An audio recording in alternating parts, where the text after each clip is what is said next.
Votre programme vous est présenté par Sport 2000 Mende, Espace Club, collectivité, entreprise, textile, accessoires et personnalisation. Sport 2000 Mende, ça match. But pour Langogne du numéro 9.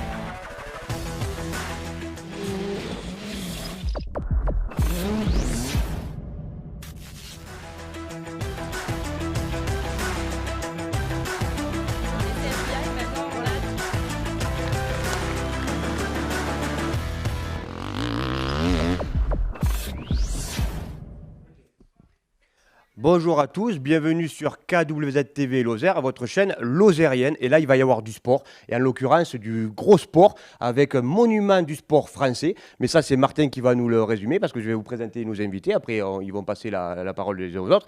On va partir du Dakar, de l'Arabie Saoudite, au Népal. Donc la Lozère, elle va voyager, avec Martin qui va nous résumer son Dakar. Lucie, elle est là, Lucie Couder est là pour nous résumer son projet où elle part au Népal. Et le maire de Mende, Laurencio, qui est là, parce qu'il soutient tout le sport. Et moi, ça me va quand des politiques s'engagent pour, ça tu vas nous le résumer aussi, sur le sport, moi ça me va super bien. Alors Martin, en quelques mots, tu peux te présenter, et ce que tu as fait, c'est énorme quand même. Hein.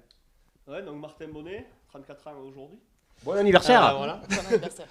Donc ouais, je suis arrivé cette année à partir sur le Dakar et à finir, donc ouais, superbe course, hein, comme tout enduriste ou quelqu'un qui fait de la moto, c'est un peu un rêve d'y participer. Tout s'est mis bout à bout là pour y aller cette année. Donc voilà, super expérience. Donc ça me fait plaisir un peu de le partager un peu avec tout le monde. On va passer un peu tous les petits points, le roadbook, essayer d'expliquer. Parce que c'est vrai que lozérien, le roadbook, ouais, déjà voilà, c'est un mot, le roadbook au lozérien. Voilà, j'ai beaucoup de questions. Donc voilà, je trouve bien de faire cette émission, comme ça permettra un peu de montrer tout à tout le monde. Et voilà, je remercie, après je vais dire après, tous les partenaires qui m'ont aidé pour aller là-bas. Bien sûr. Ça fait partie du point important de là-bas. Et après, non, une super course, ça c'est parfait, alors, comme je le voulais. Alors moi, avant de parler course Dakar, je veux parler de toi. C'est un projet familial, je suppose. Il faut mettre toute la famille en branle pour ce projet-là. Pourquoi la moto? Depuis quel âge tu fais de la moto? Et pourquoi le Dakar? Donc j'ai attaqué la moto à 16 ans. Donc ça fait 18 ans maintenant que je roule. Moi j'ai attaqué un peu tard, on va dire. Il y en a beaucoup qui attaquent plus tôt. J'ai attaqué grâce au Motoclub de Zarin, donc ça fait plaisir d'être ici, avec Duke, l'équipe Marquiran et tout, qui m'ont mis un peu le pied à l'étrier en intégrant le team du Motoclub. Et petit à petit, ouais, j'ai progressé, je suis arrivé à rentrer en équipe de France Espoir, et j'ai signé un contrat avec la marque Sherco depuis maintenant quasiment 12 ans. Donc j'ai fait des épreuves du mondial, le trèfle 10 fois, j'avais réussi à faire champion de France en 2013. Et je considérais un peu avoir fait le tour, et c'est vrai que ces dernières années, je m'étais consacré à faire du vélo d'enduro. Et j'avais toujours en tête essayer d'aller sur le Dakar, parce que j'ai un copain, là, Xavier de Soultré, qui le fait tous les ans. Et c'est vrai que le voir de partir chaque fois, ça donne envie. Bon, après, maintenant, il le joue pour gagner, mais c'est... Et là, cette année, il s'était blessé en janvier. Quand je l'ai appelé un peu pour avoir des nouvelles et tout, il me dit, ça ne dirait pas de venir. J'ai dit, pourquoi pas. Il me dit, moi, j'ai une moto, on peut trouver quelque chose pour la moto. Donc, j'ai récupéré une de ces motos. J'ai commencé à monter le budget jusqu'en juin, et je me suis retrouvé, donc, partir au Maroc pour m'entraîner en octobre. En Espagne un peu avant, et après partir au Dakar. Donc, le Dakar, c'est un peu ton Graal sur la moto, tu vois ça comme ça, toi? Ouais, c'est la course mythique, voilà, qu'on a envie de faire. Sportivement, c'est pas ma discipline, hein, donc il fallait vraiment y aller humble et pas essayer de se dire je vais faire un résultat. Ce que je disais, voilà, je manque un peu de vitesse dans les dunes, dans le sable. Donc voilà, l'objectif c'était de finir et de faire le Dakar. Voilà, ça reste quand même le Dakar. Depuis que je suis tout petit, je le regardais à la télé, et y être, c'était super. Donc tu as côtoyé des grands noms, et Peter Hansel en moto quand il le faisait à l'époque, de Soultré que tu disais, Van Beveren, tu as côtoyé des monstres de la discipline. Hein. Tu as pu les voir ces pilotes-là, toi? Oui, on mangeait ensemble, même des fois à la cantine ensemble. Après c'est sûr que les Peter Hansel chez Audi par exemple, c'était un peu à part, ils ont leur bivouac à part, c'est des gros teams avec des effectifs énormes. Mais après tous les autres pilotes, même des Sébastien Loeb et tout, on les côtoyait au quotidien, donc Anthony, on ne s'en rend pas compte, mais c'est vrai que c'est quand même quelque chose d'assez exceptionnel. Ouais. D'accord. Alors on va revenir un peu techniquement sur le Dakar avec ta moto. Tu présenteras sur ta moto le roadbook pour que ça parle un peu au lozérien, parce que tu disais roadbook au fond de la Lozère, le roadbook Quesaco. Voilà, ouais. Après, il y a plusieurs types de roadbook, mais le roadbook qu'on utilise au Dakar, voilà, je vais expliquer un peu comment ça fonctionne. Donc, d'accord. D'accord. Alors tu m'as tenu quelques perches. Alors déjà, je tiens à remercier le Motoclub Lozérien qui nous accueille et qui nous prête ses locaux. Donc ça, c'est super gentil à eux parce que c'est du sens de te Oui, mais j'ai interviewer attaqué ici. Et... Voilà, tu retournes aux sources. Et on te verra cette année sur le trèfle lozérien. Bon, je pense. 2, 3, 4, tous 5 les ans, juin. je dis que je ne l'ai pas préparé et que j'y vais pas. Et une semaine avant, je les embête en disant il resterait pas un trou. Donc là, ouais. Un petit dossard. Ouais, peut-être un petit dossard et pourquoi pas même faire peut-être une spéciale à la moto de rallye pour faire un peu. Alors, faire un tour. alors moi qui suis un grand passionné de sport, toi tu fais de la moto, mais je suppose qu'il n'y a pas que ça. De la PPG, de l'endurance, il y a tout. Ouais. Tu peux nous dire un peu, sans nous dire tous tes secrets, mais ce que tu fais en sport. Ouais, préparer le Dakar, c'est surtout une grosse base foncière et physique, plus que de faire beaucoup de motos, surtout à mon niveau où on ne jouait pas la gagne. Alors les gars qui jouent la gagne, ils partent en Arabie Saoudite, à Abu Dhabi, pendant des mois, pour travailler les dunes, travailler le roadbook et avoir des automatismes pour avoir beaucoup de vitesse. Moi, je ne pouvais pas, le boulot et tout, m'organiser pour faire ça. Donc, on fait une grosse préparation physique, avec pratiquement un entraînement quotidien les 2 derniers mois. Après, moi, je ne vais pas trop à la salle, donc je fais beaucoup de physique à l'extérieur. En nature. Vélo, ouais, voilà. Beaucoup de vélo, quelques petits circuits cardio, du kayak parce que j'aime bien ça. Et après, voilà, on essaye de travailler vraiment tout le corps pour arriver là-bas en forme. Après, un peu de moto, mais bon, le problème, c'est qu'en Lozère, avant décembre, on n'est pas dans la bonne période pour rouler beaucoup en moto. Puis comme je disais, la technique moto qu'on apprend ici, c'est pas du tout ce qu'il y a là-bas. C'est vraiment un autre sport. Hein. Ici, on roule entre les banderoles pendant 5 minutes. Ça se joue au petit freinage là-bas. C'est 5 heures. C'est 5 heures. C'est à plus de 100 quasiment toute la journée. Il y a du roadbook, c'est que du sable. C'est vraiment particulier. Il faut mieux arriver avec un bon physique qu'essayer de faire de la moto. Et puis le risque de faire de la moto avant de partir, c'est que on se fait une entorse ou une clavicule ou quelque chose comme ça. On a fait tout ce projet pour rien. Donc en fait, les 2 derniers mois, on se met un peu en bulle vis-à-vis du Covid déjà parce qu'il ne fallait pas l'avoir. C'était un peu un problème cette année. Et de ne pas se blesser. Donc on fait que des sports, on va dire, où on ne prend pas de risques et on se fait un bon physique de la piscine, du vélo en faisant attention, un peu de course à pied. Mais voilà, on a vraiment il y a beaucoup de pilotes qui en fait se blessent un mois avant et qui ne vont pas. Parce qu'ils poussent sur l'entraînement, ils se disent on va faire de la moto, mais c'est peut-être mieux pour jouer un résultat, mais c'est dangereux pour le projet. Voilà. D'accord. C'est un projet familial, je reviens dessus. Ton épouse, un peu tout le monde se met là-dedans parce que c'est quand même un gros projet. Ouais, puis c'est un an où on se consacre un peu à ça. Hein. On fait pas trop on fait du sport à côté, mais on peut pas trop faire une saison sportive. Et après, il faut vraiment que la famille suive, que tout le monde soit avec parce que ça prend du temps et c'est un gros investissement en termes de temps, de chercher les partenaires, tout ça. Et puis c'est quand même, il faut regarder à l'esprit que c'est dangereux. Même en prenant on va dire le moins de risques possible et en regardant moins le résultat, il faut quand même être il faut le savoir qu'en partant c'est pas anodin donc il faut que ça reste le Dakar. Voilà, ouais.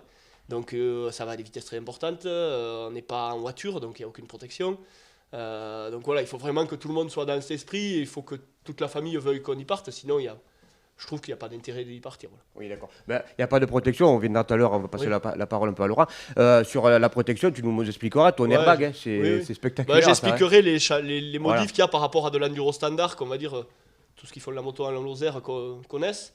Et je vous expliquerai un peu ce qu'il y a de différent et quelles sont les particularités de Dakar. Voilà. D'accord. Alors Laurent, je vais te passer la parole à toi. Quel est ton regard sur un sportif lozérien qui part au Dakar? C'est pas tous les ans, hein? Et non, c'est pas tous les ans. Le dernier, ça devait être Charbot. Oui. Donc voilà, il y a une espèce de continuité dans l'histoire du Dakar. Le Dakar, c'est une épreuve qui parle bien sûr à tout le monde, à tous les Lozériens. Et quand Martin est venu m'en parler à la mairie, comme il en a parlé aussi au conseil départemental, je pense qu'on a été les collectivités tous derrière lui pour essayer de le soutenir dans son projet. On sait très bien que Martin, on le connaît de par ailleurs, dans son environnement familial, dans son environnement professionnel. Et donc Martin, il a un certain nombre de qualités. Je pense qu'il a d'abord un physique, il l'a prouvé sur toutes les épreuves qu'il fait, soit en moto, soit en vélo. Mais Martin, il a aussi mental. Parce que pour aller faire une épreuve comme ça, on se doute bien, et c'est ce qu'il vient de dire, que ça change d'environnement complètement et que donc il faut avoir la tête pour faire ça aussi. Et après, Martin, tout le monde sait qu'il est intelligent. Et donc, on savait très bien qu'en le soutenant, on allait vers une épreuve où, comme il nous l'avait annoncé, il allait là-bas pour se tester, pour voir comment c'était, qu'il n'allait pas prendre de risques, qu'il n'allait pas faire n'importe quoi et qu'il ferait une épreuve magnifique. C'est ce qui ressort aujourd'hui. Donc, voilà, c'est une... c'est une valeur sûre, Martin Bonnet, quand on le soutient, quoi. Donc, on était assez heureux de le soutenir. Alors, je peux rajouter, moi, que c'est bien que vous ayez, KWZ ait organisé ce plateau ce matin, parce qu'on a la jeunesse, on a l'expérience un peu plus, ou la maturité, donc, avec Martin Bonnet. Et donc, on est sur 2 projets complètement différents, 2 projets aux 4 coins de la planète. Donc, un dans le désert d'Arabie Saoudite et puis l'autre au Népal avec Lucie. Voilà, nous, en tant que politique, en tant qu'élu local, qui aime bien son territoire et qui défend tout ce qui se passe sur son territoire, c'est important d'aller soutenir ces 2 projets. Donc c'est bien que vous ayez associé et la jeunesse et cette maturité, cette expérience, ce haut niveau aussi, parce que Martin Bonnet, c'est du haut niveau, et je pense que quand Lucie va aller au Népal, ça va être du haut niveau aussi. Ça va être un sacré chantier aussi. Alors tu disais, il était là-bas pour apprendre, mais il apprend vite, le garçon, parce que moi je regarde un peu le soir, il a navigué toujours autour des 50e places, donc sur le Dakar c'est quand même énorme. C'est combien de temps de moto par jour? Une journée standard sur le Dakar, on va dire, on se lève vers 4h du matin. Jusqu'à 5h, on va manger. Alors c'est vraiment important le petit déjeuner, c'est dur même d'aller, il faut vraiment manger, donc c'est notre gros repas de la journée. Donc saucisse, omelette, c'est un vrai repas. Et après vers 5h on part. On part des fois même pour 300 km de liaison, c'est très long le matin. On part en spécial vers 9h à peu près. Et moi je finissais vers 15h les spéciales, entre 14 et 15h. Donc c'est à peu près du 100 km/h de moyenne sur les spéciales. Des spéciales qui font entre 300 et 450-500 km. Ça paraît énorme quand on en parle ici, mais c'est quand même très très très rapide. Donc ça passe, je veux dire, c'est comme une grosse endurance pour quelqu'un qui fait de l'enduro, et c'est comme un gros touquet en fait tous les jours. La navigation fait que ça passe plus vite, parce qu'on est toujours en train de calculer, concentré. Voilà, après on est à plusieurs. Ce que j'explique souvent, c'est que c'est compliqué de naviguer 500 km, moi je ne suis pas capable. Donc nous on a des traces au sol quand même qui nous aident bien. Et après on navigue à plusieurs, c'est-à-dire qu'on se trouve par groupe souvent, et il y en a un qui est devant qui navigue pendant 50 km, et après moi je me mets à naviguer. Et le risque qu'il y a, c'est que des fois on se confond un peu dans les chiffres, kilomètre 265, prendre de cap 165. Au bout d'un moment, donc quand on sent qu'on n'y est plus trop, des fois relais, il arrive qu'on passe le relais. Voilà. Alors juste, je vous coupe une seconde. On a une spectatrice qui demande, est-ce que vous êtes de quel coin de la Lozère? Je suis de Mende, là. Vous êtes de Mende, parce que, voilà. On avait besoin de précision en direct là. À 300 mètres du motoclub. Voilà, Eric il t'intervient quand tu veux, c'est la maison, donc Eric il interviendra quand il voudra. Donc du coup, on va donner un peu le relais à Lucie. Qu'est-ce que ça t'inspire, donc du coup, ce sportif? Et toi, dans ton projet, qu'est-ce que ça peut t'amener? Tu as vu, il est quand même allé à chercher des sponsors. Donc toi, ça peut t'aider. Parce que comme Laura, il m'a trouvé toute la transition, là, en parlant de Lucie et tout. C'est du pain béni. Hop, j'ai plus qu'à m'engouffrer dedans. C'est impeccable. Toi, Lucie, alors qu'est-ce que ça t'inspire un peu ce parcours? Oui, déjà c'est un beau parcours. C'est pas donné à tout le monde, je pense, d'avoir la chance de réaliser un Dakar. Donc ça, félicitations. Je pense qu'on aurait tous aimé dans notre parcours sportif réaliser de belles choses comme ça. Donc voilà, et donc comme il l'a dit, c'est compliqué de trouver, il faut se démener pour trouver des partenaires, rechercher des fonds pour réaliser ces projets. Et c'est tout un travail qui doit être effectué en amont. Donc le travail de l'ombre. C'est ça. Avant de partir sur le terrain, il y a tout un travail derrière qui est mis en place pour mener à bien les projets, les différents projets. Et donc nous, c'est ce que actuellement on est en train de faire avec notre projet qui s'appelle Sport for All. Tu peux montrer un petit peu, en parlant de terrain, toi tu vas aller, c'est un sacré chantier aussi au Népal. Voilà, c'est ça. Donc c'est un projet qu'on mène en collaboration avec l'association Peace for People France. C'est une association qui est assez récente, qui a été créée en 2019. Donc, il y a déjà une mission humanitaire qui est partie là-bas, dans le cadre, pareil, pour aider les enfants népalais. C'est une association qui se consacre uniquement sur le Népal, qui n'interagit pas dans d'autres pays. Et donc, nous, on a connu cette association à travers l'UFR STAPS de Montpellier. Donc, on est 11 étudiants à avoir pris part à ce projet depuis l'année dernière. Et on essaye de mener à bien ce projet en démarchant des partenaires, en essayant de trouver des actions réalisables sur place et pour essayer de faire quelque chose de bien. Vous serez 2 Lozériens. C'est ça. Donc Bastien Lapierre, qui est aussi lozérien. Je l'excuse d'ailleurs de ne pas être présent aujourd'hui, il ne pouvait pas.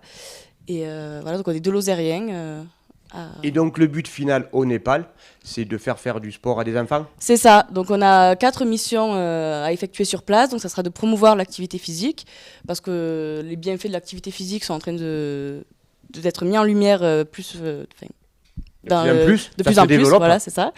Ensuite, de réduire les inégalités filles-garçons parce qu'au Népal, il y a de grandes inégalités. Par exemple, les filles n'ont pas accès au sport. Donc nous, en France, ça nous paraît une évidence que filles et garçons ont accès aux mêmes choses. C'est acquis. C'est ça, mais c'est pas le cas dans tous les pays du monde. Donc c'est des choses à faire évoluer. Ensuite, donc on partirait 3 semaines au mois de mai. On a pour but aussi de former 3 éducateurs sportifs. Donc pendant ces 3 semaines, pour qu'après notre départ, ils puissent continuer à promouvoir cette activité physique. Pérenniser. C'est ça, dans le temps, et que les écoles et le gouvernement là-bas trouvent un réel intérêt dans cette pratique du sport. D'accord. Donc voilà, et donc on a aussi pour but d'améliorer leur éducation, parce qu'il y a de nombreuses violences dans les écoles qui sont encore aujourd'hui avérées vraies et démontrées. Donc ça, pour nous en France, ça c'est pas possible, quoi, c'est inadmissible. Donc du coup, voilà, on va essayer d'apporter notre aide et notre soutien. Donc, même si... ok. Mais concrètement, vous allez faire des actions aussi pour un peu le budget pour développer des tombolas, vous allez organiser des... Voilà, donc des actions. oui. Donc il y a une tombola qui va sûrement être réalisée avec le club de foot de l'AFL, avec le MGC, donc le club de handball. Il y a aussi des actions qui sont réalisées sur Montpellier avec l'UFR STAP. C'est des tournois nocturnes qui sont réalisés une fois par mois pour récolter des fonds. Il y a des buvettes qui sont mises en place et tout ça. Et après, on démarche des partenaires, des entreprises, des particuliers. On accepte les fonds de tout le monde et même 1 euro pour nous, ça sera un bénéfice pour les enfants. Donc voilà. Et on a mis en place des cagnottes en ligne, une cagnotte en ligne que vous retrouverez sur nos réseaux sociaux, sur les pages Facebook et Instagram. On peut également effectuer des dons par virement bancaire ou par chèque à l'association. Directement. D'accord. Vous avez déjà budgété le budget qu'il vous faut? Oui, on est sur une fourchette entre 25 et 30 000 euros. D'accord. Voilà, donc on espère pouvoir récolter ces fonds. Ces fonds, ils comprennent nos billets d'avion, aller-retour pour les 11 étudiants, le matériel qu'on va acheter sur place pour les enfants, et après tout. Et la tout formation des 3 éducateurs sportifs qui resteront dans le temps, pérennisés là-bas au Népal. C'est notre objectif. Ça serait la concrétisation. Seront plus consacrés sur les filles, pour que les filles aient accès au sport, ou ils feront filles et garçons? Filles et garçons. Voilà, le but c'est de réunir les filles et les garçons sur ce même temps de sport au sein des classes. D'accord, ok. Alors là, on parlait un petit peu budget. On revient un peu à Martin. Du coup, toi, le budget pour un Dakar, tu peux nous en parler un petit peu? Ouais, le budget pour un Dakar, ça varie beaucoup. C'est-à-dire qu'il y a, on va dire, le premier budget, c'est de partir en mal moto sans assistance. Voilà. Ce qu'on m'a vraiment déconseillé pour une première année. Tu n'es pas un pilote mal moto, ouais? Ouais, non, je suis parti avec une assistance. Au début, je voulais partir sans assistance, parce que je trouvais le défi encore plus intéressant, mais sans contact ni rien, en fait, quand on est en mal, il faut quand même avoir des contacts pour avoir quelques affaires dans les autres camions et tout. Donc je suis parti avec une assistance, en plus ça tombait bien, c'est avec RS Concept, là, qui est vraiment quelqu'un que je connaissais de l'enduro avant, il avait été mécano chez Sherco à une époque, et on s'est tout de suite super bien entendu, et c'est très important, hein, vraiment, on part 3 semaines avec une petite équipe. C'est une famille, à la fin, c'est une famille. On était donc 2 mécanos, le manager, et 4 pilotes. Donc en fait, il fait un budget pour ce groupe-là. Ça s'est super bien passé, franchement parfait. Si j'avais y retourné, c'était vraiment avec eux qu'il faut le faire. Donc le budget pour un Dakar, c'est à peu près 40 000 euros, avec une assistance. Après, j'avais dû faire le Maroc avant, qui est 6-7 000 euros. Donc il faut trouver une fourchette autour de 45 000 euros pour concrétiser le budget. Après, bon, il peut y avoir des meilleurs... Moi, je dormais dans la tente. J'avais une assistance, mais j'avais, on va dire, le strict minimum. Après, bon, pour dormir dans un camping-car, c'est 5 000 de plus. Tout est après budget, en fait. Voilà. Donc, moi, le bon compromis, c'est à peu près autour des 40 000 euros. D'accord. Toi, concrètement, tu as une assistance. Donc, quand tu arrives au bivouac le soir, tu posais la moto ou tu mécaniquais quand même? Déjà, j'espérais pas mécaniquer dans la spéciale. Donc. Moi, j'ai eu quelques soucis. J'ai cassé une chaîne juste avant d'arriver d'une spéciale. J'ai cassé une pompe à essence. Après voilà, je compte pas le temps que j'ai passé chez moi à démonter la moto et à connaître tous les vis pour être le plus efficient possible. Voilà. Et que si ça s'arrête, on sache à peu près ce que c'est et pas abandonner. Des fois, ça peut être pour une cosse ou pour un fusible. Bon, après, j'ai touché du bois, j'ai vraiment rien eu, parce qu'il y a quand même un côté chance au Dakar qui fait qu'au premier jour, on peut casser quelque chose. Donc ouais, pour revenir, moi quand j'arrivais le soir, j'arrivais vers 15h, je disais au mécano ce qui avait marché ou pas marché sur la moto. Il faut une vidange, il change les pneus s'il y en a besoin. À chaque fois une vidange? Tous les jours, ouais. D'accord. Tous les jours ou 2 jours en fonction des spéciales, mais ça permet surtout de voir l'état du moteur. C'est-à-dire quand on vidange, on voit s'il y a de l'alimaille, s'il y a quelque chose, donc D'accord. ça permet de voir s'il y a une usure ou pas d'usure. Nous, ça a toujours été parfait, donc il n'y a pas eu de souci. Et après, voilà, c'est vrai que de ne pas être en mal, il y a ce confort-là, mais il y a aussi tout le confort d'avant. C'est-à-dire que le billet d'avion, on s'organise à plusieurs. Quand on atterrit là-bas, on prend Uber en plusieurs, on va ensemble à l'hôtel, on va chercher les motos ensemble au port. Alors que partir en mal, sans le côté mécanique, c'est qu'on est seul. Donc on va monter à Paris tout seul avec son véhicule, prendre son avion. On va se regrouper avec d'autres pilotes, mais chacun pense un peu à soi.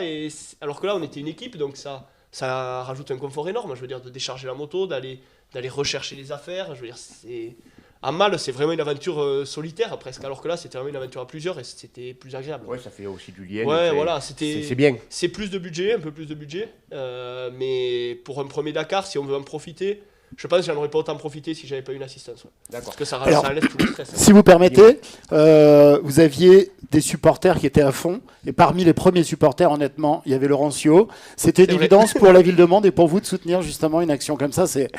Pour nous, on a voyagé, effectivement. Hein. En fait, compte tenu de l'histoire du Dakar, on se souvient des passages à Marvejols, donc de l'engouement autour de cette épreuve, c'était certain qu'effectivement, ça pouvait que susciter de l'engouement. Et donc, comme je le disais, en tant qu'élu, mais aussi en tant que citoyen, et donc aimant le sport, ce que tu disais, on savait pertinemment que tous les jours... avec Martin, on allait, entre guillemets, sur les réseaux sociaux faire un peu le buzz et derrière, c'était repris. Donc, c'était intéressant de suivre toute cette quinzaine. Après, au-delà de ça, pour moi, il y a un engagement fort en tant qu'élu par rapport au sport local, bien évidemment, par rapport au personnage qu'est Martin. Mais on essaie d'accompagner effectivement tous les sports. Mais il y a un engagement encore plus fort peut-être ici par rapport à la moto, quoi. Parce que la moto, on voit la moto d'enduro, on voit qu'elle peut être parfois dénigrée. C'est compliqué maintenant d'organiser les épreuves. C'est compliqué d'en faire. Il y a certains départements en France où maintenant c'est complètement fermé, quoi. On ne peut plus faire de l'enduro. Donc, moi, j'ai toujours défendu l'idée qu'ici, en Lozère, on pouvait faire... On est un département de nature, on a la moitié du département entre le parc national des Cévennes et les zones Natura 2000 qui est préservé, on a un bel environnement, mais on doit pouvoir défendre tous les sports. Et dans tous les sports, pour moi, il y a la moto, il y a la moto enduro. On sait ce que représente le trèfle lozérien ici sur le département en termes de notoriété, en termes d'engagement, de compétition. Et donc, il y a pour moi, en tant que politique, il y a vraiment cette volonté d'aller rendre encore plus populaire au travers l'investissement de Martin Bonnet et de ce Dakar, de rendre encore plus populaire le sport moto. Derrière, il y a l'enduro local et tout. Et donc, de passer un message aussi à l'ensemble des élus locaux, parce que chaque année, Kiki Boulet, l'équipe du motoclub, Pouf, il s'arrache, hein, c'est d'une année sur l'autre qu'il faut construire le trèfle, qu'il faut construire les épreuves, et ils s'arrachent parce qu'ils sont confrontés à un certain nombre de difficultés par rapport à l'administration, bien sûr à l'environnement, hein, mais en même temps c'est normal, mais il y a d'énormes progrès qui ont été faits, si on regarde l'épreuve trèfle sur les 30 dernières années, en termes de respect de l'environnement, de prise en compte de tous les enjeux environnementaux, il y a d'énormes respects, il y a d'énormes contraintes, donc c'est vraiment de la difficulté. Et voilà, moi, à travers aussi ce soutien, je voulais dire, voilà, soutenons tous ensemble aussi, tous les élus, la population, soutenons l'enduro en Lozère parce que c'est important, c'est un pan important de notre tourisme, de notre économie. Il ne faut pas faire n'importe quoi, mais on a le droit, quand c'est encadré, d'accueillir des gens qui viennent de l'extérieur, parce qu'ailleurs, ils ne peuvent plus en faire, quoi. Oui, comme tu le disais, c'est encadré en plus. Quand le motoclub, ils organisent le trèfle, c'est encadré. Moi, je vais sur des spéciales, c'est tout débandérolisé. Après, ils enlèvent toutes les banderoles, les piquets. Il y a des responsables sur chaque spéciale. Ils laissent, c'est propre. Moi, c'est vrai. Hein. On l'a vu, par exemple, toujours pareil, avec le motoclub. On a organisé le Kimco, l'épreuve quad, au mois de septembre l'année dernière. Ça a été parfait, quoi. au départ, il y avait quelques interrogations, un peu de résistance, de réticence à se dire encore des épreuves sur le chemin, tout ça, ils vont tout dégrader. En fait, non, ça s'est passé superbement bien. Et le trèfle, de la manière dont il est encadré aussi, ça se passe toujours très bien aussi. Donc, au travers cette course que va faire Martin Bonnet, ce mythe qu'est le Dakar, eh ben moi, ça nous permet, je pense, localement aussi de défendre un sport. D'accord. Donc toi, on a vu t'as la couleur de ta moto. Elle était jaune et bleue. Oui, elle était... Voilà. Moi, je les ai mis à couleur en plus, ça tombait bien parce que la mairie était Couleur la de même la ville. couleur, Voilà. de la ville de C'est vrai Man, que Martin nous qui en le plus disait. est la couleur de Cherco là, qu'ils mettent depuis un moment. T'as réussi à... Donc, c'était Mais toi, parfait, ouais. les étoiles sur Tout la était carte, parfait. toi, les étoiles elles se sont Voilà. alignées parfaitement. Hein. Voilà. Le Voilà. 148. Donc au début, il m'avait mis un autre numéro, j'ai dit mais je pourrais pas avoir le 48, et bon, le 48 c'était pris parce que bon, il y avait les 50 premiers, c'est des gens qui l'ont déjà fait, donc j'ai dit 148 c'est parfait. C'était bien voilà, de garder un petit esprit Lozère en partant là-bas. Voilà, après c'est vrai que le budget, je suis arrivé à le regrouper avec un peu lozériens et départements limitrophes, donc ça fait plaisir d'arriver à trouver un budget comme ça pour partir en restant avec des partenaires locaux, donc privés. Bien sûr, je remercie la mairie, le département, tout ça qui m'ont permis de partir. Donc ouais, c'était une belle aventure. Ouais. Juste- Vas-y, Eric. Oui, juste là, on a beaucoup de monde avec nous en direct. On a notamment Jean-Luc qui nous dit bonjour. Alors bonjour Jean-Luc, Emmanuel qui dit bravo, Karine qui dit bravo et bonjour à vous tous, Lisiane qui dit que c'est super, un homme ambitieux, voilà, pas que. Est-ce que je peux mettre un petit vœu pour KWZ et d'ailleurs pour vous aussi mademoiselle Lucie, pour tous vous deux, enfin pour tous les deux, la Lucie, si on peut être en direct sur KWZ à la fois du Dakar, le prochain si vous le faites, et à la fois du Népal, eh ben on vous ouvre à l'image de Laurencio là qui vous avait suivi à fond. On aimerait beaucoup que vous interveniez en direct sur la chaîne depuis le Dakar, depuis le Népal, tout comme vos collègues du 205 Trophy l'ont fait depuis le Maroc en fin d'année. Avec C'était plaisir. super, mais avec plaisir Pas de partagé. souci. Ça nous fait voyager aussi, parce que... Non, mais c'est le but de ce genre de course, c'est vrai que c'est le côté voyage qui est Ah oui, oui. fabuleux, hein. Et en parlant de côté voyage, l'acclimatation là-bas, ça n'a pas été trop compliqué, passer du mois de janvier en Lozère en Arabie Saoudite, le climat. Ben, le climat, il a été compliqué parce qu'il a fait froid la première semaine. Donc on s'imagine tous qu'on part au Baléares, mais non. On a eu vraiment froid de dormir dans la tente et tout. La première semaine, il faisait 4-5 le matin. On part pour 300 km. Dans la tente, c'est humide. Psychologiquement, ça a été compliqué le froid au début. Après, on descend dans le sud du pays, c'est très grand. On baisse en altitude, donc la fin a été plus agréable.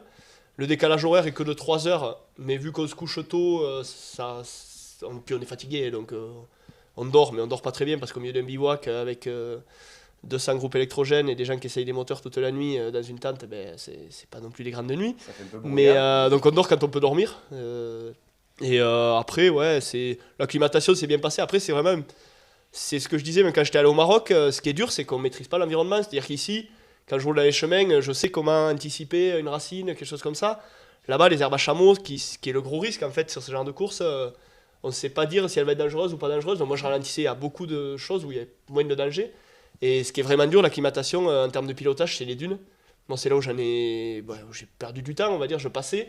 Mais en termes de vitesse, par rapport à un Australien ou quelqu'un d'Amérique du Sud qui en fait toute la journée, ils arrivent à ressentir qu'avec le vent, ça va être mou à certains endroits, qu'elle va être cassée.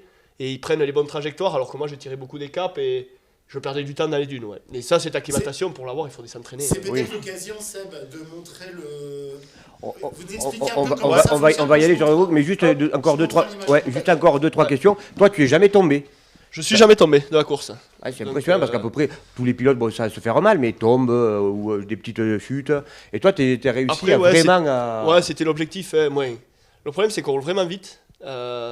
C'est des spéciales, je vous dis, on fait du 5 km en moyenne, donc sur les dunes, on est à 50, ça va pas très vite. Par contre, le reste du temps, c'est toujours au-dessus de 100, voire 140. Les premiers prennent 170. Nous, on le prend ponctuellement, mais on prend autour de 140, 150. Et la chute, c'est pas une clavicule, je veux dire. Donc, on en a un qui est tombé là devant moi, qui a été dans le coma. Ça refroidit assez rapidement. Et il faut rester humble et se dire, des fois, on se fait doubler. Par des gens qu'on pense moins bons, hein, mais ils ont l'habitude et ils nous doublent, c'est pas grave, hein, il faut prendre sur soi, et des fois on les rattrape, des fois non. Mais l'objectif, c'est de bien naviguer, d'essayer de bien apprendre le roadbook, parce que tous les dangers sont marqués dessus. Donc si on navigue bien et qu'on a un rythme où on est un peu en confiance, on enlève quand même beaucoup de risques. D'accord. Mais en parlant de roadbook, tu me tends la perche, tu vas nous expliquer un peu ça, parce que quelqu'un qui ne connaît pas, c'est du chinois là que tu nous présentes. Je sais pas si on le voit là à l'écran ou... Si, c'est bon. Mais leur photo ou ça? Oui, les deux. Donc le principe, donc quand on regarde un roadbook comme celui-là, donc vous avez à gauche les kilométrages. Donc en fait on a ces kilométrages qui s'affichent, je ne sais pas si vous avez la photo en haut à gauche sur un petit écran sur notre moto. Ouais. Voilà, et après la priorité, c'est pas vraiment les détails qu'il y a là, qui sont les pistes et les on va dire un peu les pièges les schémas, aussi, là, voilà. les Mais pièges. ce qui est marqué, c'est surtout les caps qu'on voit en jaune. Donc en fait, on est comme une boussole en haut à droite sur notre moto. Et vu que c'est beaucoup de désert, c'est-à-dire qu'au kilomètre 3,7, on va prendre un cap à 177. Et en fait, on vise beaucoup des caps. On suit très peu les pistes. On tire des caps parce qu'ils mettent beaucoup de caps, comme là, par exemple, on prend cap 117, puis 185 approximatif. Ça veut dire que la piste, elle tend vers un cap 185. Donc si on suit le chemin, il peut s'éloigner du cap, donc ce ne sera pas le bon chemin. Ce qu'on fait, on vise que des caps. Donc c'est beaucoup la navigation au cap. Mais comme on le voit, par exemple, là, il y a 300 mètres, là, il y a 1 km, là, il y a 300 mètres. Il y a beaucoup de détails dans le roadbook. C'est impossible de dire qu'on a lu tous les en roulant à 140 de tout lire. Hein. Donc on vise vraiment des caps et après il y a des dangers qui sont avertis. Donc il y a des dangers 2, dangers 3 en fonction des points qu'on d'exclamation. Et après les points M là, c'est tous les waypoints qu'on doit valider dans la journée. C'est-à-dire que si on le rate, on prend 15 minutes de pénalité. D'accord. Ça t'est arrivé de... J'en ai raté, mais j'ai raté qu'un, c'est celui-là. D'accord. Voilà. Sur tout le Dakar, t'as arrêté qu'un J'ai raté qu'un waypoint, ouais. D'accord. Et je l'ai raté parce que c'était départ de spécial, au kilomètre 4, je m'étais pas encore rentré dans le roadbook, j'ai suivi un peu. Et c'est le jour où KTM a joué un peu un rôle avec Van Beveren. Et à ce kilométrage-là, ça a un peu tourné en rond. Et quand on est arrivé, il y a des traces partout. Et j'étais pas calé dans le roadbook, j'avais le mauvais cap. Et je me suis décalé, je l'ai raté. Donc j'ai pas trop insisté, j'ai vu que je l'avais raté. J'ai fait en plus une mauvaise manip sur le roadbook qui a fait que j'ai validé sur le GPS, qui m'a fait partir sur l'autre point. Donc je savais que je prenais un quart d'heure. Bon, c'est pas... Sur un Dakar, perdre un quart d'heure, c'est peut-être 1 ou 2 places. Peut-être ce qui m'aurait permis d'être 48ème, mais... Je l'ai raté. Ouais. À 27 minutes parce que moi, je guettais le soir quand même le classement. À 27 minutes de la 48e place. Non, les quelques erreurs, voilà, j'ai raté ce roadbook. Après, j'ai cassé une chaîne où je perds à peu près une demi-heure. Et une pompe à éjection, mais j'ai pas trop perdu parce que je suis arrivé à siphonner avec le camelback à mettre devant. Donc c'était...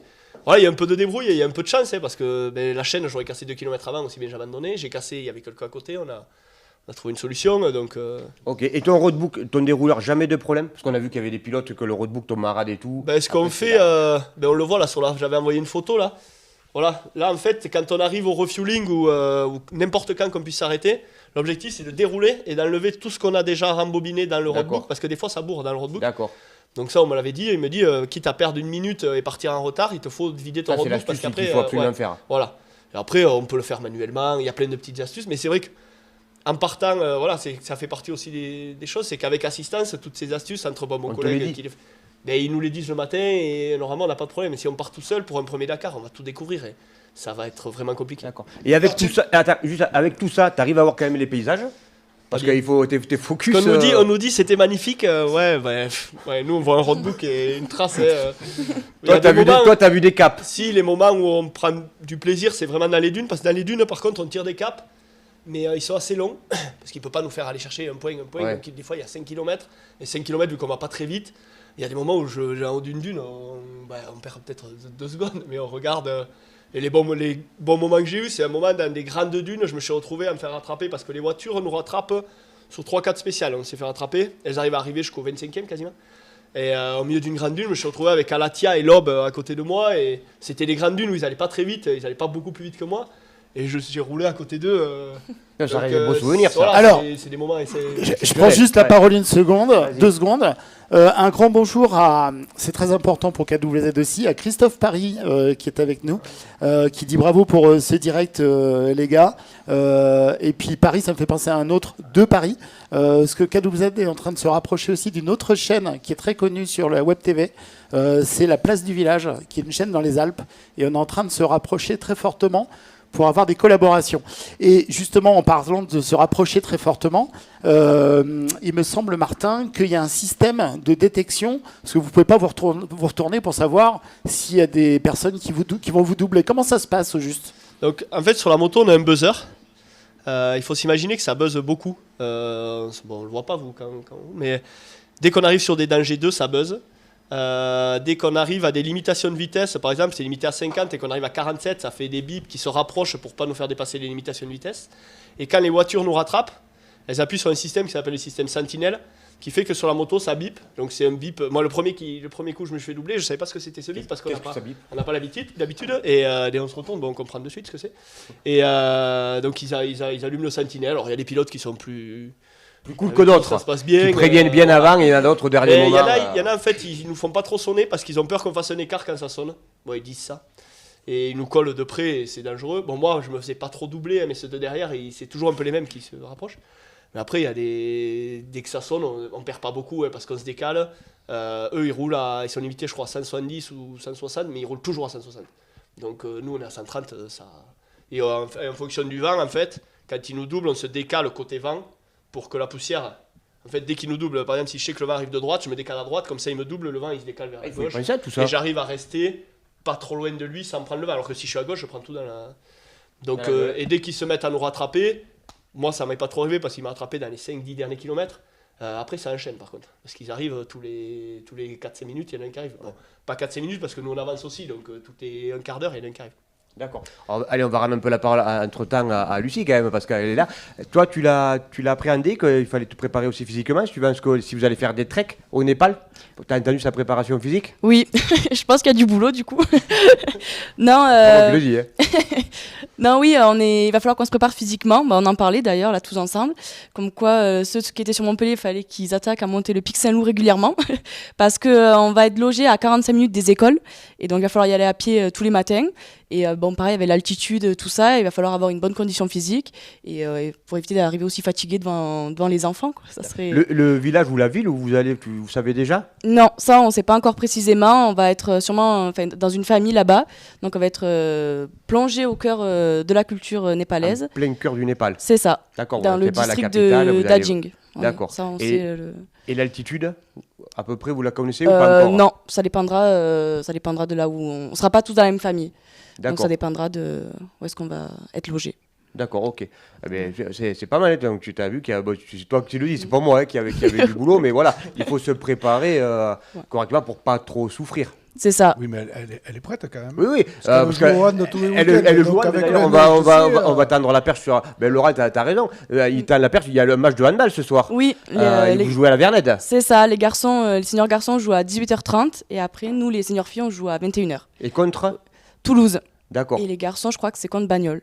D'accord. On va mettre la pâtée à Toulouse. Hein. Ouais, oui. Toulouse. Alors, il n'y a plus le choix. Man fait là, à l'occurrence, la Lozère. Moi, je trouve que la Lozère est sportive. Man aussi. Le RCML, l'AFL, le MUGC. Il y a beaucoup de sports quand même qui se déroulent en Lozère. Et à Man, toi, Laura, en tant que maire, c'est que du bonheur? Oui, c'est une politique qui est défendue depuis très longtemps sur la ville de Mende, avec Jean-Jacques Delmas notamment, qui avait quand même structuré la ville avec les équipements sportifs qu'on a aujourd'hui, qui sont quand même de très bonne qualité, puisqu'on a pas mal de clubs qui viennent de l'extérieur s'entraîner ici sur le département et sur la ville de Mende, au cœur de la Lozère. Donc le meilleur fait pour nous, c'est le Montpellier Hérault Sporting Club de Nicolin, qui vient régulièrement, qui revient cet été d'ailleurs, juste avant le Tour de France. Le Tour de France. Donc on a quand même quelques belles épreuves aussi, un peu dans tous les sports. On a quelques beaux clubs avec des centaines de licenciés. Le Mende Gévaudan Club handball, c'est 300 licenciés. Ouais. Le foot, c'est 400. Le rugby, c'est, je sais plus, 300 aussi. Le volley, c'est plus de 200. Le volley avec une équipe qui joue en pro, même si c'est compliqué, la saison est compliquée, mais ça fait rien. Il y a quand même une vraie volonté, une vraie envie. Et donc, que ce soit Jean-Jacques Delmas, Alain Bertrand avant moi, ils ont toujours défendu cette politique sportive. Moi, modestement, j'essaie de continuer aussi sur cette lancée. D'accord. Ok. Donc, allez, on revient du coup à toi, à Martin. L'ambiance entre les motards, il y a de l'entraide sur le Dakar entre les motards? Oui, bon, déjà, la logique est toute blessure sur la piste, on a une obligation de s'arrêter.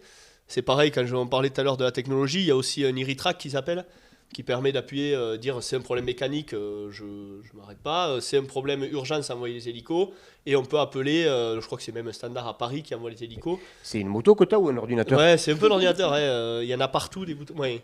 il y a quand même pas mal de formations. Ils nous font des formations avant. Donc c'est ASO en plus qui organise le Tour de France. Donc c'est vraiment une organisation énorme qui nous explique un peu comment fonctionne. La sécurité, c'est quand même primordial pour eux. Les hélicos, la moitié du temps, on lève la tête, il y a un hélico pas loin. Donc il y a un médecin par chaque hélico. Donc la sécurité est vraiment importante. Après, entre nous, c'est pas la guerre. Je veux dire, c'est même moi, au niveau où j'étais, il y en a un qui tombe en panne mécanique, on demande ce qu'il y a. Voilà, il y a pas mal d'entraide. Après, on mange ensemble le soir. Il n'y a aucune. Les premiers, peut-être, je n'ai pas côtoyé non plus. On l'a vu, ils se font un peu la guerre. Hein. Ouais, mais ils se font la guerre, voilà, mais c'est de la tactique. Mais le sport étant tellement dangereux, chacun respecte l'autre. Et il n'y a pas vraiment d'animosité entre les pilotes. Ouais. D'accord. Alors, en parlant de sécurité, tu peux nous montrer ton. Ouais, donc on a un système qui n'est pas en enduro, peut-être qu'il va venir en enduro.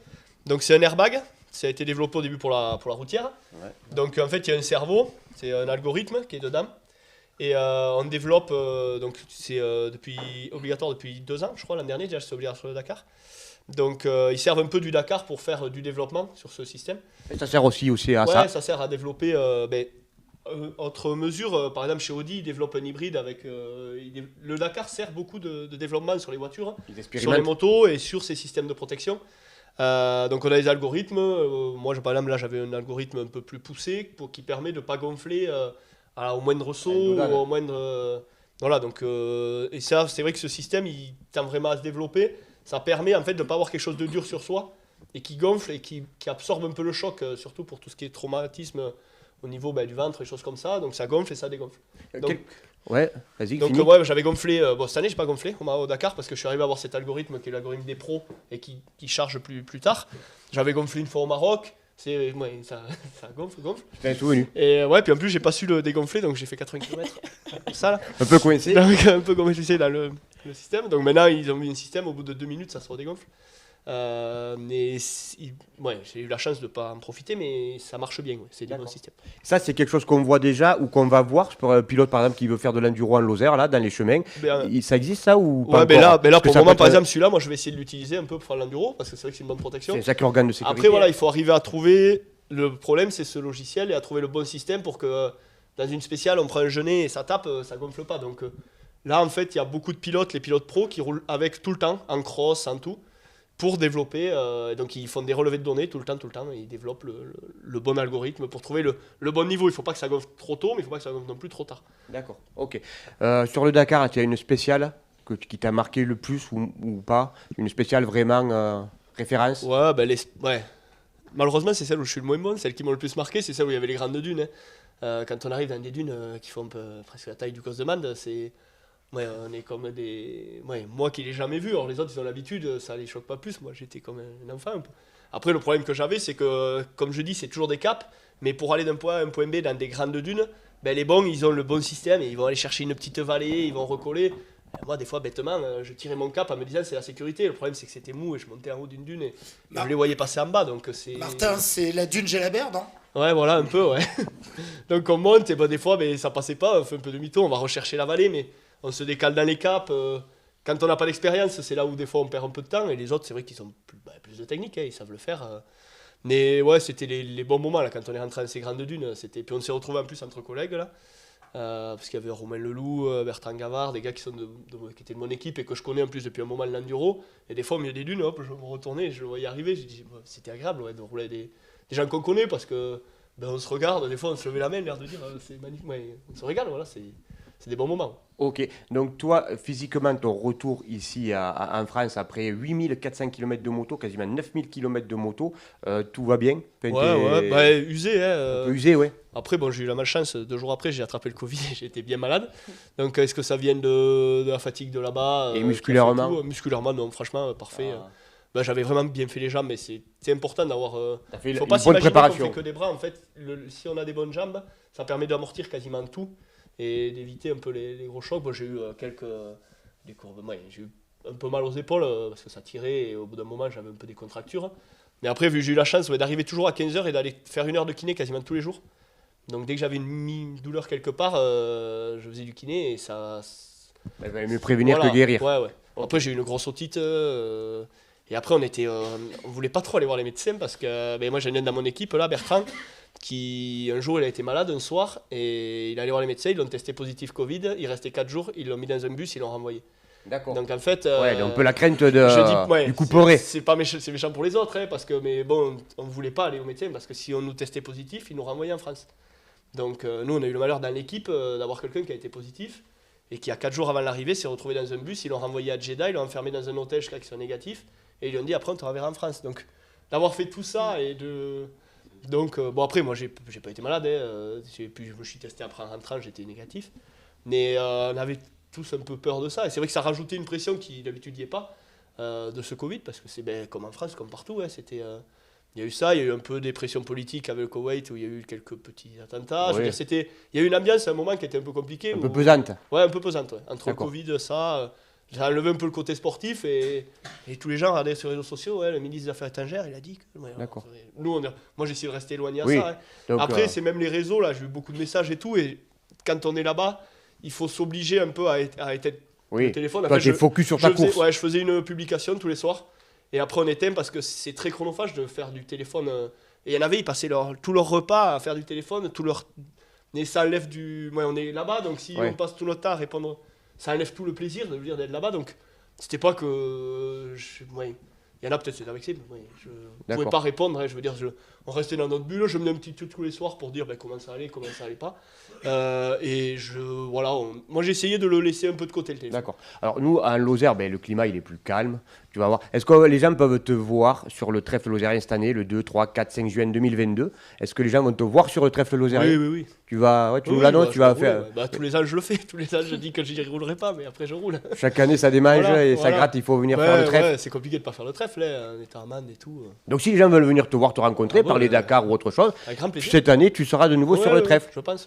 En fait, c'est ce qu'il disait tout à l'heure, c'est que peut-être même il ferait une spéciale ou une journée avec la moto. L'idée de le faire en entier avec la moto de rallye, c'est compliqué parce que s'il pleut et tout, c'est pas une moto adaptée pour ça. Spéciale de la VAP, par exemple. Voilà, faire la VAP ou même.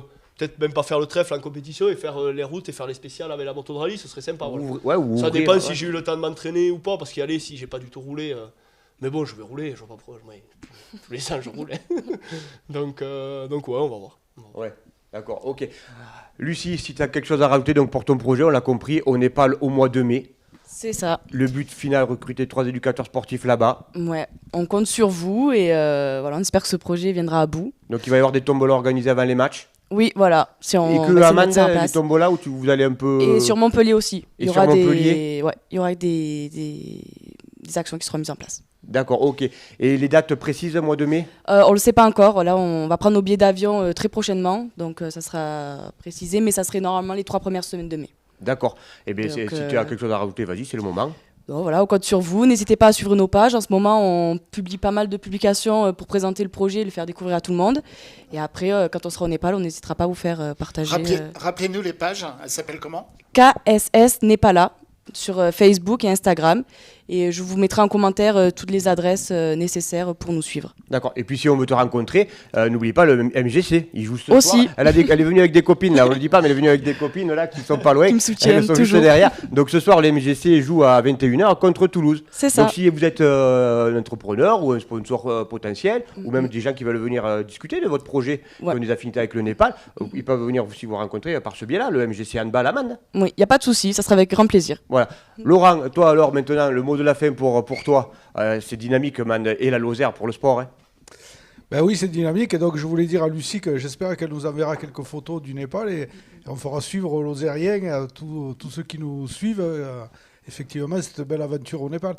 En fait, ce qu'il y a là derrière, c'est que c'est la jeunesse, le milieu associatif, tout le sport, mais pas que dans le milieu associatif. Il y a de l'animation, il y a de l'environnement, il y a de la culture, il y a du patrimoine. Et donc, tout ce milieu associatif, c'est vecteur de cohésion sociale. Et donc, pour des politiques, soutenir le milieu associatif, c'est soutenir la cohésion dans la ville de Mende. Et donc, encore une fois, c'est super sympa que Lucie elle participe à cette aventure au Népal parce qu'il y a de la solidarité là. Oui. Alors, nous, on aime ça ici dans le département. à Mende particulièrement aussi. Donc voilà, cette solidarité, elle va rejaillir dans un autre pays qui est bien loin de nous, qui a connu beaucoup de misère, notamment avec le tremblement de terre il y a quelques années qui a fait d'énormes dégâts. Donc pour moi, ça a du sens, ça parle. Et donc voilà, il faut que tous les Mandois et tous les Lozériens ils soutiennent Lucie dans son projet. D'accord. Merci Laurent, merci Lucie. Martin, un mot de la fin. Allez, c'est toi la star de... Ouais. Le mot de la fin, du Dakar. Du Dakar. Non, mais... C'est pas tous les ans qu'on a un Lozérien qui fait le Dakar.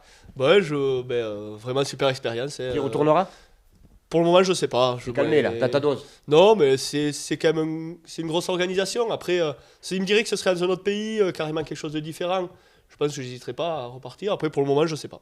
D'accord. C'est vraiment, il faut retrouver la motivation. Pourquoi c'est pas la motivation. Mal, pourquoi pas pour le moment, je le sais pas. J'ai pas eu de. Là, c'est toute une organisation, mais c'est aussi un discours un peu avec la famille, un peu avec. Comme je disais, voilà, c'est vraiment dangereux. Puis d'y retourner, il faut y aller un peu pour faire mieux. Hein. La marée haute déjà. Hein. Ouais, mais bon, je reste compétitif. Ouais. Et pour y faire mieux, comme je disais, il faut décider d'aller s'entraîner un peu dans des pays avec des dunes. En plus, je vais être papa dans une semaine. Donc voilà, c'est anniversaire. C'est un peu un tout. Ouais. C'est un tout. Je veux dire, c'est pas anodin. Je veux dire, c'est pas dire je vais faire une petite course comme ça. Il faut vraiment l'organiser avant. Donc pour le moment, je n'ai pas pris la décision. D'accord. Laurent, tu voulais rajouter quelque chose ? Oui, j'allais dire que peut-être il allait faire comme pour le trèfle, c'est-à-dire que quelques jours avant, ouais, mais là c'est plus compliqué là. Pour dire s'inscrire. Le 48. Alors justement, il y a Christian là, je pourrais avoir le qui 48. dit, et Martin, tu t'inscris le 19 février sur le net. Ouais, je sais. Non, je viens d'être embêté en bas après Chris. Voilà. D'habitude, je les embête une semaine avant. Ça démange trop. Voilà. Eric, tu as quelque chose à rajouter toi du coup ? Eh bien écoutez, va y avoir du sport. Le 16 juillet, et vous serez par là quand même tous le 16 juillet. Étape du Tour de France à Mende à la Montée-Jalabert, on attend beaucoup de monde. Hein. Une étape où on vise qu'un Français l'emporte. Moi j'ai un petit favori, je ne vais pas le citer parce qu'après il y a beaucoup de coureurs français, mais les Belges, ça va être compliqué avec des Belges, ils ont des coureurs exceptionnels, les Belges aussi. Mais bon voilà. Allez, merci à tous d'avoir suivi sur KWTV Lozère l'aventure de Martin son Dakar, de Lucie qui part au Népal, de Laurent avec la mairie de Mende qui partage un peu et qui aide aussi la mairie de Mende, tous ces sportifs lozériens. Ça a du sens de les aider parce que ça fait rayonner aussi la Lozère. Pas que Mende, toute la Lozère rayonne aussi grâce à vous. On est sur tous les continents, donc c'est magnifique. Va y avoir du sport. Et tout à l'heure, il y aura du sport aussi, il y aura du trail ce soir. Ce sera du côté plutôt côté Marvejols et côté Paliers, où c'est la 5e épreuve des challenges des trails hivernaux nocturnes. Toi, tu fais du trail aussi un peu, je sais. Hein. Oh, j'en fais un peu. Mais... Un petit peu, si, tu te débrouilles pas si mal que ça. Ne sois pas modeste. Et bien ce soir, c'est la 5e épreuve des trails hivernaux du côté de Paliers. Donc si vous êtes, il fallait s'inscrire un peu à l'avance, mais s'il reste encore quelques places, allez, le JO d'Atrail, ils vous accepteront. Allez, à tout à l'heure pour Va y avoir du sport. Allez, bye bye. Au revoir. Merci, au revoir. Au revoir.